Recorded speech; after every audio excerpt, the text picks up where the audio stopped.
조인섭 변호사의 상담소.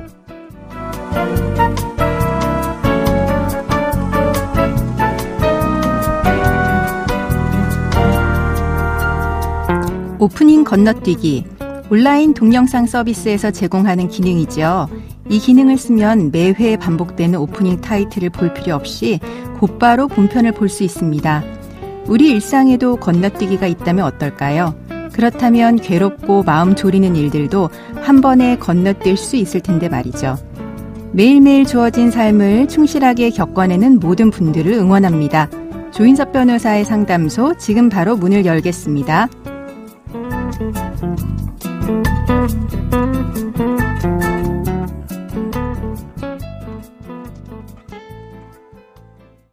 당신을 위한 로하우스 조담소, 이채원 변호사와 함께합니다. 안녕하세요. 네, 안녕하세요. 법무법인 신세계로의 이채원 변호사입니다. 오늘은 어떤 고민이 기다리고 있는지 먼저 사연부터 알아보겠습니다. 저는 아내와 결혼 3년 만에 어렵게 아들을 얻었습니다. 하지만 행복은 오래가지 않았습니다. 아이가 어린이집에 들어갈 무렵부터 폭력성을 보이기 시작했는데요. 병원에서는 자폐 스펙트럼이라고 하더라고요. 아이의 증상은 점점 심해졌습니다. 제가 출근해서 회사에 있는 동안 혼자서 아이를 돌보는 아내는 예민해졌습니다. 대화를 하더라도 언제나 말다툼으로 끝나버렸습니다. 저희 부부는 아이가 자폐 진단을 받은 지 2년 만에 남보다 못한 사이가 됐습니다. 어느 날 아내가 아이의 증상이 심해진 건 아빠가 24시간 곁에 없었기 때문이라면서 고래고래 소리를 지르더라고요. 가족을 위해 살아온 저에겐 너무나도 충격적인 말이었습니다. 결국 저는 짐을 싸서 집을 나왔고 주말에만 아이를 따로 만나고 있습니다. 그렇게 2년간 밖에서 따로 생활하면서 저희 부부는 사랑하는 사이라기보다는 아이의 부모라는 형식적인 관계에 더 가까워졌습니다. 그러다가 저는 좋은 사람을 만나게 되었습니다. 이참에 부부관계를 끝내야겠다 싶어서 아내에게 이혼을 하자고 했더니 아이에게 아빠라는 타이틀이 필요하다면서 거부하더라고요. 그래서 재판 이혼을 하겠다고 했고, 그러자 아내는 상간소송을 제기하겠다고 했습니다. 이미 저희 부부는 남이나 마찬가지인데 이런 상황이 가능한가요? 저는 제가 지금 만나고 있는 그 사람에게 피해를 주고 싶지 않은데 상간소송을 진행하게 되면 위자료를 줘야 하는 걸까요? 서로가 마음 다치는 일 없이 잘 넘기기는 어려운 걸까요?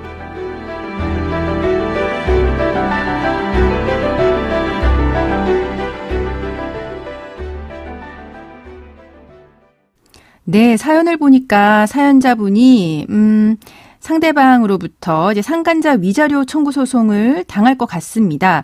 이 상간자 위자료 청구 소송 요즘 정말 많죠. 어떤 때 인정되는 걸까요? 네, 제3자가 배우자와 부정행위를 하여 가정이나 혼인이 파탄되었거나 그로 인해 심각한 정신적 손해를 입었다면 상간소송을 통해 위자료를 받을 수 있습니다. 네. 특히 상간소송은 배우자와 반드시 이혼을 하거나 이혼을 전제로만 제기할 수 있는 것이 아니라 혼인을 유지하는 동안에도 제기할 수 있습니다. 사연자의 경우는 아내 쪽에서 남편과 지금 이혼 이야기가 오가는 것과 상관없이 상간녀에게 위자료를 청구할 수 있습니다. 네, 그러니까 아내는 이혼을 거부하고 있는데 이혼을 거부하는 상황에서도 상간녀한테 위자료 청구 소송 할 수 있다는 거죠. 네, 그럼 이 상간자 소송 진행한다고 했을 때 통상적으로 위자료는 얼마 나올까 될까요? 네, 상간자 소송을 진행하면 통상적으로 청구 금액을 3천만 원으로 잡는데요. 사연자의 경우도 별거 중이긴 하지만 혼인관계가 정리되지 않았으니 1,000에서 2,000 정도로 나오지 않을까 예상해 봅니다. 아, 네. 그런데 이 문제는 사연자분은 약 2년간의 별거 기간이 있고 또 별거 기간에 여자분을 만난 거예요. 이런 경우에도 이 여자분이 상간자로 책임을 져야 하는 걸까요? 네, 만약에 사연자의 아내가 상간녀에게 상간소송을 할 경우 상간녀는 사연자와 아내가 오랫동안 별거 중이라는 이유로 이미 혼인이 파탄된 후 만났기 때문에 외도가 아니라고 주장할 수 있습니다. 그렇겠죠. 네. 실제로 우리 판례도 이미 부부 생활이 완전히 파탄된 경우라면 제3자의 행위로 인해 어떤 피해를 입었다고 보기 어려워 위자료 청구를 받아들이지 않고 있거든요. 네. 하지만 지금 아이 때문에 부부관계가 이렇게 틀어진 경우에는 어느 정도 법원이 고려를 해주지 않을까 싶습니다. 네. 근데 이렇게 파탄되었다, 그 사이에 만났다, 이런 주장 많이 있긴 하잖아요. 네. 예, 그리고 특히 이제 이혼할 거라고 해서 만났다, 이런 주장 많이 나오는데, 보통 그런 주장 받아들여지나요? 그것도 얼마나 이제 상대방이 이혼이 이제 거의 다 정리가 됐다라든지, 네. 이런 식으로, 이제 일종의 기망이라고도 할 수 있는데, 이제 그거를 얼마나 좀 꼼꼼하고 계획적으로 했는지 이런 부분을 입증한다면 받아들여질 수도 있을 것 같습니다. 네. 그러면 이 사연 같은 경우 이제 별거 기간이 문제가 되는데 보통 별거 기간이 어느 정도 되어야 혼인이 파탄됐다고 보나요?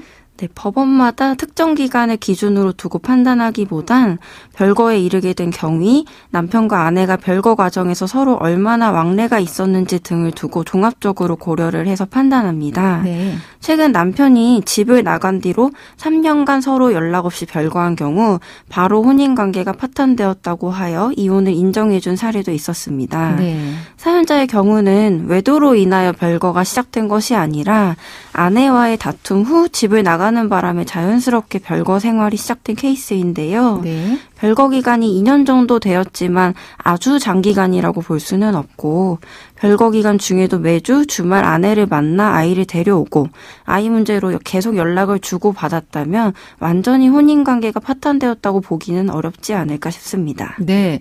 그렇다면 만약에 사연자분이 재판 이혼을 청구할 경우 이혼은 가능할까요? 사연자와 아내가 서로 더 이상 사랑하는 마음이 없다는 것은 이 사연을 통해서도 잘 알 수 있는데요. 네. 사연자 입장에서는 부부가 서로를 좋아하지 않고 별것까지 시작했으니 이혼을 해달라고 소송을 할 수 있을지 궁금할 것 같아요.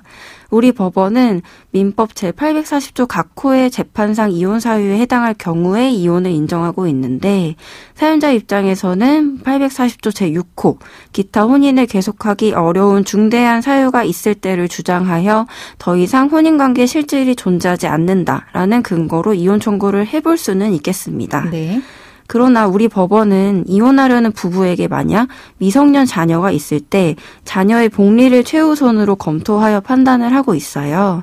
아내가 이혼을 원하지 않고 자녀에게 아버지가 필요하다고 하면서 별거를 이제 끝내고 관계를 회복할 의사가 있다고 주장한다면 사연자의 이혼 청구가 받아들여질 가능성이 크다고 보기는 어려울 것 같습니다. 네, 그러니까 받아들여지지 않을 가능성이 더 크다라는 네. 이야기네요. 네. 그럼 만약에 상간소송으로 아내가 위자료를 받게 된 뒤에도 사연자분이 이 여자분과 관계를 이어간다면 그때는 어떻게 될까요?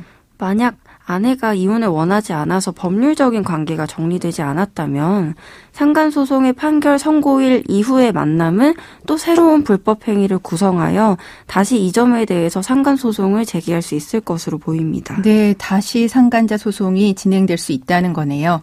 그러면 지금까지 상담 내용을 정리해 보자면 상간자 소송은 이혼을 하지 않더라도 진행할 수 있고요. 위자료 청구도 할 수 있습니다.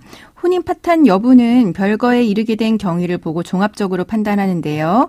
만약에 사연자분이 주말마다 아내를 만나서 아이를 데려왔고 아이 문제로 계속 연락을 주고받았다라고 하면 완전히 혼인관계가 파탄됐다라고 보기는 어려울 것 같고 그렇다라고 했을 때 아내분이 이혼을 원하지 않는다면 사연자분이 이혼 청구를 하더라도 이혼은 되지 않을 가능성이 많다라고 하는 부분 알려드렸습니다. 지금까지 이채원 변호사와 함께했습니다. 네, 감사합니다. 조인섭 변호사의 상담소는 유튜브를 통해서 다시 듣게 하실 수 있습니다. 궁금한 점이나 건의할 사항이 있으시면 댓글을 달아주세요.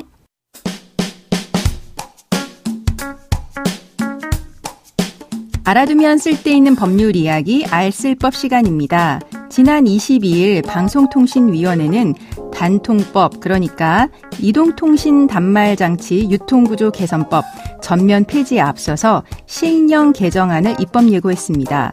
전면 폐지에 상당한 시간이 소요되기 때문에 우선 시행령 개정을 통해서 빠르게 지원금 경쟁을 벌이면서 번호 이동 시장에 활력을 불어넣겠다는 방침인데요. 단통법에 대해서 알아볼까요?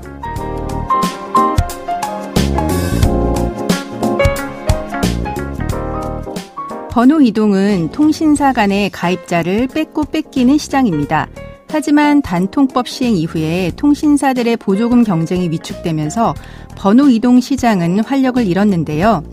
이번에 단통법 주관 부처인 방송통신위원회가 마련한 신설안은 이동통신 사업자의 기대 수익 및 이용자의 전환 비용 등을 고려해서 방송통신위원회가 정해서 고시하는 가입 유형에 따른 지급 기준에 따라서 이동통신 사업자가 지원금을 지급하는 경우를 단통법의 예외 조항으로 둔다는 내용을 담고 있습니다.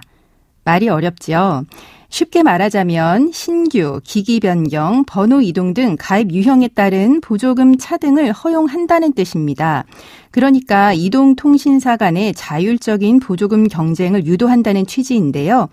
결국 위약금 지원이라는 명목으로 공시지원금 외에 추가 보조금을 제한 없이 지급할 수 있다는 것이어서 번호 이동을 활성화시킨다는 취지입니다. 이번 개정으로 실질적으로 국민들의 단말기 구입 비용이 절감될 수 있기를 기대합니다. 조인섭 변호사의 상담소 조담소는 언제나 당신과 함께합니다. 끝곡으로 메리 호킴스의 Those Were the Days 들려드리면서 저는 이만 인사드립니다. 지금까지 로이어 조인섭이었습니다.